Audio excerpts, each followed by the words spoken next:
Continuando então sobre a pesquisa de público, no último vídeo eu mostrei como fazer isso no Facebook. Não a pesquisa de público, mas a pesquisa lá de interesses, né? De como a gente encontrar pessoas a partir dos interesses dela.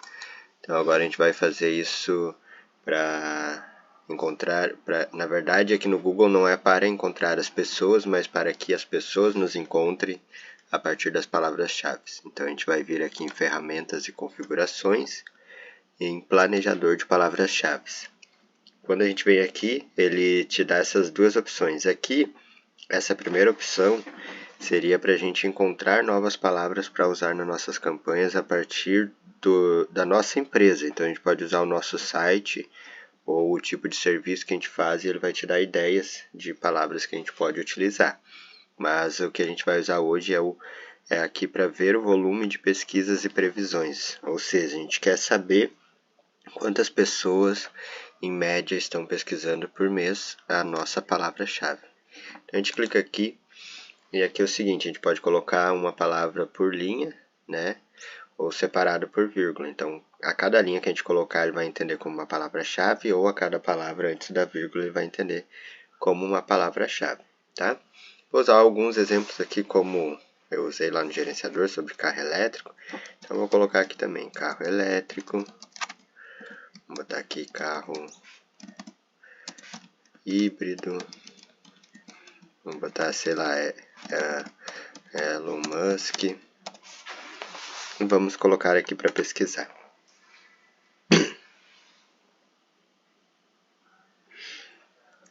Então aqui a gente já está no resultado da pesquisa. Esse resultado ele está dando para o Brasil e está dando a média nessa data aqui, de maio de 2022 a abril de 2023. A gente pode alterar a localização, pode colocar aqui por estado, por cidade, né? Você tem que tomar cuidado, por exemplo, se eu coloco aqui Rio Grande do Sul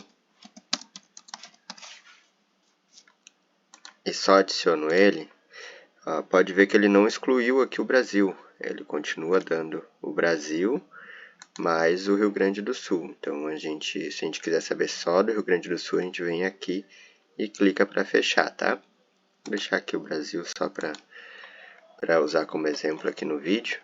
E então aqui também a gente pode escolher os últimos 12 meses, 24, ou colocar personalizado aqui os meses que a gente quer para poder pegar uma média. É legal deixar assim nos últimos 12 meses, porque a gente pega uma média anual, então dá para pegar toda a variação do ano para poder saber essa média, tá? Então aqui, ó, as palavras que a gente escolheu: carro elétrico, carro híbrido e Elon Musk. No Brasil está dando essas médias aqui mensais de pesquisa. Aqui a gente tem a variação nos últimos 3 meses, então quer dizer que essa palavra aqui subiu 22% nas pesquisas, essa aqui 23% e essa 22% também. Aqui no caso ele dá a média do mês do ano passado, né? Ou seja, a diferença entre as pesquisas em maio do ano passado e maio desse ano, né? Então a gente pode ver aqui que apesar do Elon Musk estar nessa tendência aqui nos últimos 3 meses de maior pesquisa, mas comparado com maio do ano passado, teve uma queda aí de 80% nas pesquisas. Aqui então é o quanto essa palavra é concorrida, ou seja, o quanto a gente precisa pagar mais ou menos para poder aparecer quando a pessoa pesquisar por ela, né? Então o carro elétrico aqui está numa concorrência alta, e o carro híbrido está médio, enquanto o Elon Musk já está baixo. Então as pessoas não anunciam muito, né, pro nome dele.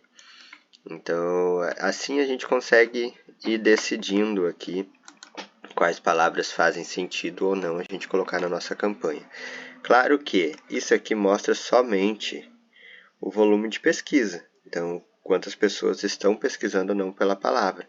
Mas quando a gente vai colocar isso para dentro de uma campanha, a gente tem que pensar em estratégia também. Assim como eu falei lá dos interesses, a gente tem que pensar aqui nas palavras.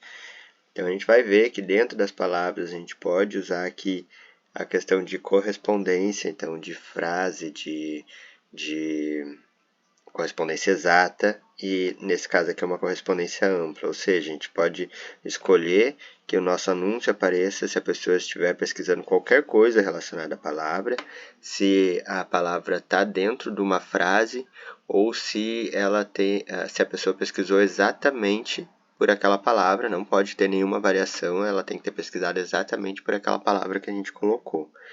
Isso é uma das formas de segmentar. Além disso, a gente vai segmentar o público, vai segmentar por idade, por interesses, por várias outras coisas para poder fazer sentido. Por quê? A gente paga, né? Então, está mostrando a concorrência que tem pela palavra, está mostrando aqui ó, os valores do lance para aparecer ou lá na parte de baixo da pesquisa ou na parte superior, né? Dá para ver que quanto mais superior, mais caro também. Então a gente paga para aparecer quando a pessoa pesquisa por essa palavra. E muitas vezes, se a gente deixar isso muito amplo, a gente vai estar aparecendo para curiosos. Por exemplo, tu ouviu falar do Elon Musk, tu foi pesquisar sobre ele na internet. Se a gente estiver anunciando para a palavra Elon Musk de forma aberta, meu anúncio vai aparecer para essa pessoa, só que essa pessoa só quer saber quem ele é. E aí eu gastei para aparecer para ele e esse valor vai ser diminuído do meu valor diário. Depois, talvez eu estou vendendo uma camiseta do Elon Musk, a pessoa vai pesquisar por uma camiseta para usar, ela não vai encontrar o meu anúncio porque eu já gastei aquilo que eu tinha para gastar por dia lá com aquele curioso. Então, por isso que a gente precisa ter cuidado na forma como vai utilizar as palavras, tá bom? Então, isso era para complementar aquele último vídeo do Facebook. Tá aí, então, mais uma forma como a gente pode fazer pesquisa para os nossos anúncios.